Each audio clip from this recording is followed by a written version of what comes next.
Hello, this is Max of the Technomancer, continuing on with the tutorial guide for Crossroads. This section I'm going to start with Rotary, which I did a bit of an introduction to the previous episode. As I was saying, you need this device, the speedometer, to measure things related to gears. Technically, you can do everything gear-related without it, but without not having it would make everything that much more difficult. So there's a few blocks things we're going to need to start with gears. First off, we're going to need a device called a master axis. And as you might notice, there's a few variants of this later on. In fact, there's many variants. But to start out with, we need just the standard master axis. Now, I'm looking at the wrong recipe here. This is the recipe you use to start out with. Oh, and I should have shown last episode, the axle is a crafting component, although it's also a block that can be placed as part of the rotary system. We're going to get into those as well. So you get your master axis, and you're going to need some gears. Now, I should explain how gears are made. There's several materials: iron, gold, copper, tin, and bronze. They all have different masses. They also have different moments of inertias, or I. You see that letter I and then a colon and then a number? That's their moment of inertia, I. And they all are made in the same pattern, and so on. Oh, there's also copper showing, but that's much later on. Let's not talk about that right now. And so on. So let's just start out with using some basic iron gears. Now, how can we place these? Well, they are blocks, but you can place them on. Let me use a non-gray block so it stands out more. Use some wood, I guess.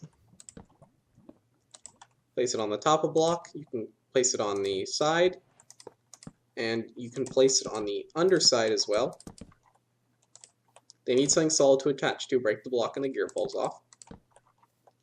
And they can do inside, and you can put multiple in the same block space as well. And so on. Now when I break these, you'll see that each individual little gear in here has its own hitbox. That will break that individual gear. If I go to the mouse over the center, you'll notice there's a little hitbox outlined in the center of the block. If I break that, it will break all of the gears in that block space. And if I had a pickaxe and was in survival mode, this will drop the item. Break one, break all of them in that block space.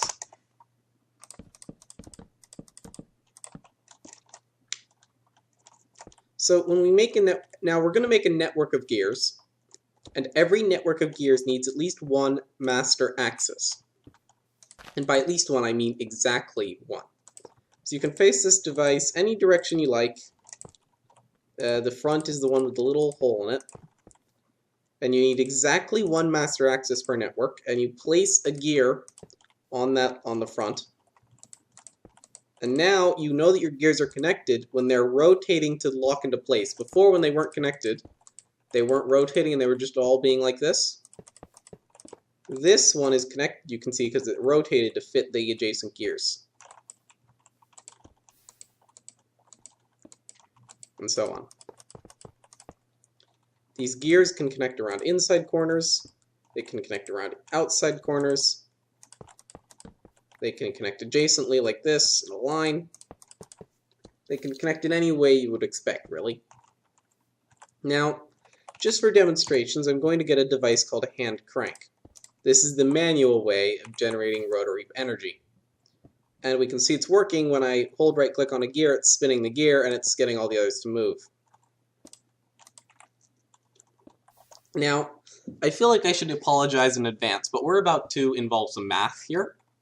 So, every gear has an energy value, an energy, and a speed, and a moment of inertia. The moment of inertia is gear based on the gear you use. So iron has a moment of inertia I of 125. The speed of a gear is in radians per second, and we are measuring it here. If you don't know what a radian is, it's a measure of angle, like a degree. There's, as opposed to 360 degrees in a circle, there are 2 pi radians exactly. And the speed is in radians per second.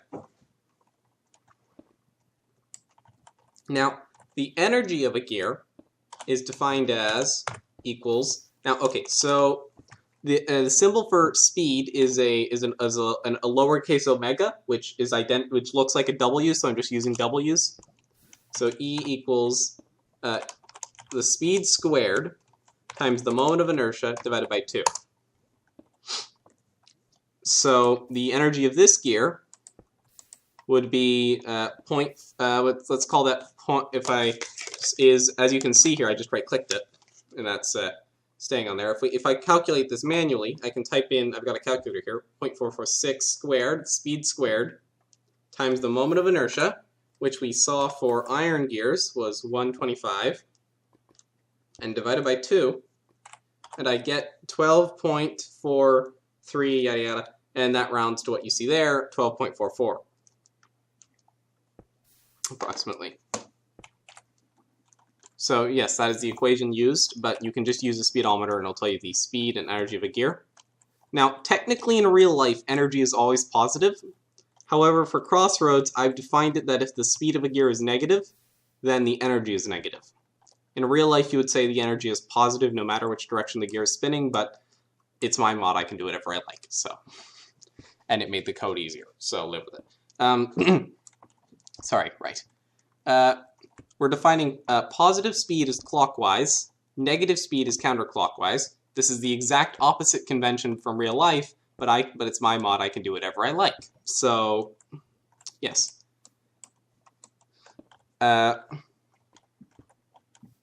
So yeah. So these gears are spinning, and they're slowly losing energy, as you see, because I'm not adding energy. They do have loss. Now, gears are rather more complicated than heat. And if the equation for loss is in here. Oh, there's the energy for mass. The what? The equation for energy, sorry. Yada yada, let me just find it here. Every tick, each gear will, and this loss mechanic is not at all like real life. This is just for this was designed for gameplay. Each tick, each gear loses a certain percentage of its energy. The percentage lost increases with its speed. Energy lost is the energy of the gear times a quantity 1 minus 1.001 to the power of the negative speed. This equation there. You don't really need to know this equation. You're never really going to use it. All you need to know is that as the speed of a gear increases, the loss increases exponentially. The loss is pretty small, but it does increase exponentially as speed increases. That's all you need to know. Basically. And the gears are spinning quite slowly here. I can speed them. Now if I hold shift while I'm using this hand crank, it'll add energy in the opposite direction. And I'm stopped holding shift, so now they should be trying to force it clockwise now, yes. Now if I were to do something with these gears and make a little setup which would be impossible, like this is fine. This is fine. What if I were to do this? All the energy in the system disappeared. Why did that happen? Well, I would like you to just look in your mind and imagine and look at these 3 gears. Now, in your mind, try to spin any of them, any direction you like. Just, let's say, spin this one clockwise. That would make this gear spin counterclockwise. And that would make this gear spin clockwise, right? But this gear would force this gear to spin the opposite direction again. So, basically, you've got a system. When you connect 3 gears like this, you make it impossible for any of them to actually move. So when you make an illegal configuration like this, it's just going to lock up your gears and you're going to lose all your energy, and just don't build that. Don't build gear connections like that. It's bad. So don't do that. Just a warning. Now, these gears, which are spinning, there's also large gears.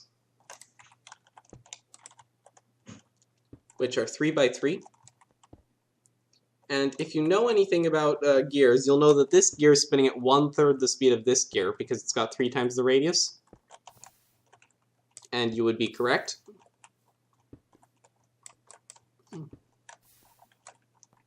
Now this gear has a very large I value because it's so enormous.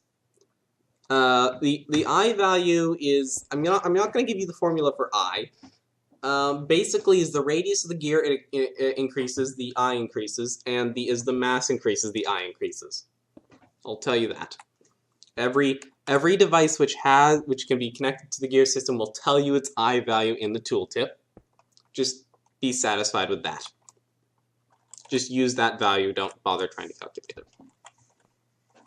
This is a very large I value. So in order to at a normal speed, this thing would be having quite a lot of energy. So since now the system is distributing, this master axis is distributing energy throughout all the gears. So if I had energy over here, it's being distributed to all the gears to try and move them at the correct speeds relative to each other. So by adding a large gear, it makes it very hard to spin to spin things faster. So if I do this, a lot of the energy is taken up in just trying to move this thing even a tiny bit faster because it's just so enormous. So if you put a large gear in a network, it's going to slow everything down. Now there are equations for how exactly energy is distributed. I'm not going to go into it in too much detail. It's probably not too important, the energy distribution. You probably know the rules for speed. Right, this is going to have a third the speed of this because it's got 3 times the radius and so on. The energy distribution rules, I'm just going to say that it's based on this R value, where we define this gear on the master axis as having an R of 1. And then every gear connected, we would say how many times, if the gear on the master axis were to rotate once, how many times would this other gear rotate? So if this thing rotated once clockwise, this would spin once counterclockwise, so its R value is -1. And this has an RE value of 1, and -1, 1, -1, 1. Now this one, if this gear on the master axis were to spin one time around clockwise, this thing would spin 1/3 of the way around counterclockwise, so it has an RE value of -1/3. That's the rotation ratio. And I'm just going to say that that is part of the equation used for distributing energy. You probably don't need to know that equation. I won't bother saying it, but it's right here in the book if you need it for some reason. Now, a little more interesting is axles. There's only one type of axle, the one that's used in crafting recipes. And you can place it down. You can place it vertically, if I could manage to place properly. Jeez. You could place them horizontally, or you could place them horizontally in the other direction. Yes. And these things do have a mass, and they do have an I value. And they do have a moment of inertia. Now, with devices in the rotary system, the mass doesn't actually matter that much. I sort of just included it for people who are curious because it doesn't affect any equations. The moment of inertia does. I just included the mass for people who are curious. You don't really need to see it. It's the moment of inertia you care about. So an axle has a very small radius, so it has a very small moment of inertia of 0.25, not 0.25, compared to things like an iron gear, which is 125. So if I connect an axle, which does not need any support, as you saw me placing them earlier, I can connect it to a gear, and as you can see, the axle is now spinning. And I can just connect things to this. Now, something a little more interesting when using axles, if I just do this, is if I place an axle here, let me just have a line of axles running over here to a large gear. Now, Now I'm just going to use a cheating item just to make this spin very quickly so that you can, I'm going to use a cheat item just so that you can see this spin much more quickly and so you can get a better idea of what's going on here. This is a debug gear writer. It's like a hand crank, except it's creative mode only and it's much, much more effective. So what you can see here is this gear has got the same speed as this gear, despite the fact this one is 3 times the radius, because these are connected axially instead of being connected like this. So now this gear moves 3 times the speed of this gear, and this gear moves the same speed as this gear, which means that the small gears on this side of the axle system are moving 3 times the speed of the small gears on this side of the axle system, which can be useful. See, there's a very big difference in speed. Now, if I were to connect these two sides, it locks everything up, not because of a directional conflict, although there may have been one of those as well, but because that would require this gear to spin at, these gears to spin at 2 different speeds at once, because there's it would be like saying that the speed of this gear is 3 times the speed of this gear. The only value for which that is true is 0, because you've got a 3 times multiplier here. So you can't connect.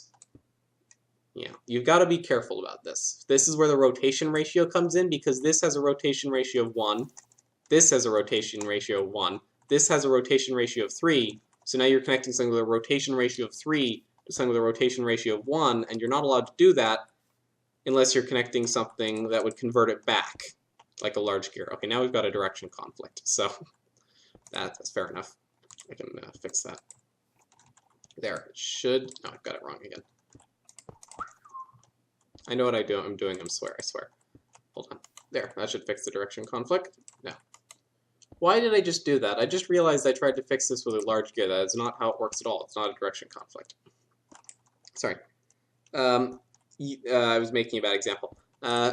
You're allowed to have something with a rotation ratio of 3 next to something with a rotation ratio of 1 if the thing with the rotation ratio of 3 has 3 times the has a third the radius of the thing with a rotation ratio of 1, like this here. If I were to connect it like this, they're the same radius, so it just locks up. I hope that made sense. I feel like it didn't. Now I could connect these two ends again together safely without breaking this if I were to do another one of those axle converters to reverse it, right? So on this side, this thing is basically acting as a giant 3 times multiplier for the speed. Now I could do a giant, what is basically a giant, a giant 1/3 multiplier by starting with a large gear and connecting axially to a small gear. And this, if I didn't mess up the direction the gears are spinning, yeah, it's working.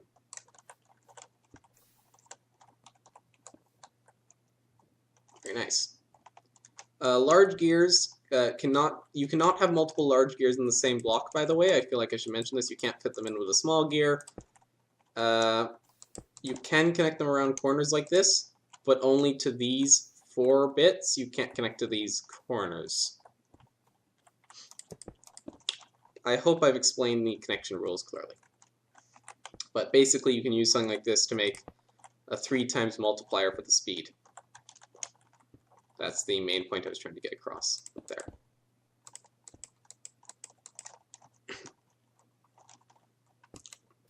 So now we've seen how to transfer rotary energy, and we've seen a way to produce it with the hand crank. Not a very good way. It's that hand crank is not designed to be used late game. It's designed to be very, very early game. Maybe it's totally possible to do a full playthrough of Crossroads without ever making a hand crank. I tend to use those things for testing, usually, if anything, and for making demonstrations of how the rotary system works as well. Now, the first machine you'll probably make that actually uses rotary energy might be a grindstone, which is this machine here. Now, you'll note that it has an I value as well, which, as you might guess from that means that you can connect it into a rotary system. And you would be correct about that by connecting a gear to the top of it. This grindstone has an internal gear that you connect to through the top. Now, the way you're connecting you connect to it through the top, so you have to imagine you're connecting to the internal gear through an axle. That's basically how it's working. And this grindstone is think of it as almost like a macerator or something like that. It can do a few recipes. The early game one is it's the first step in processing copper ore. I talked about the copper ore in the first episode. I said you cannot smelt it in a normal furnace. You need to go through a more complicated process to process it at all. And in fact, the only process for processing it actually doubles it as well. It can make pumpkins, it can grind many things down, so these are the recipes.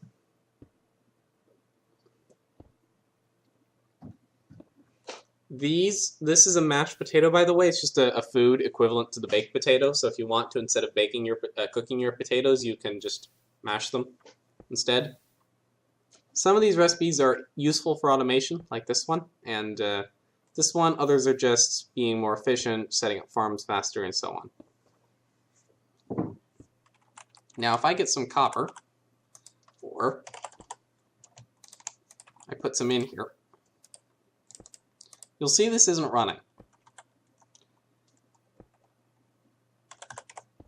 Now, the reason for that is this thing is not spinning fast enough. You need to be spinning faster than whatever this speed is. It doesn't look very high. Yeah, it's less than 0.2 radians per second. That's not very fast at all. So you need a minimum speed. Oh, yes. Basically, it uses 100 units of energy to do one operation. And these units aren't really named that are used in here. I mean, they are joules, to be honest, but I just never bothered naming them that. They're basically joules. Just break all these that are slowing the gear down. And to operate, this thing will use energy. Every tick, it will use all of the energy inside of its internal gear, which has an I value of 1. Now, it can only operate if it's got an energy inside of at least 1. And then it'll drain all the energy it has from its internal gear every tick to operate if it's got an item to process. If it's got no item to process, it won't use energy.